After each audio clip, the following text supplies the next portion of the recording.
Oh, nonong ito, may bago ako na naman. Ayun yung dati. Pero, mas malaki yan, tsaka meron yan cheesecake sa loob. Saan muna natin dito? Ayan.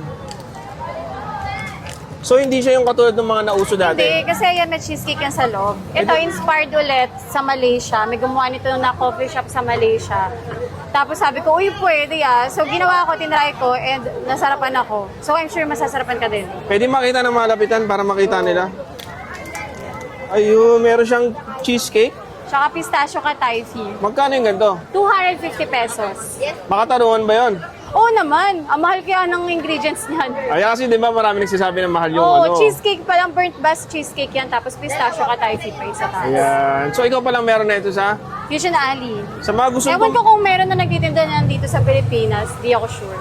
Ayan. Sa mga gustong tumikim, Go na dito sa Fusion Alley. Meron din yan sa Bancheto, Marikina. And pwede nyo lang orderin online. Message lang kayo sa Brew and Sip na page.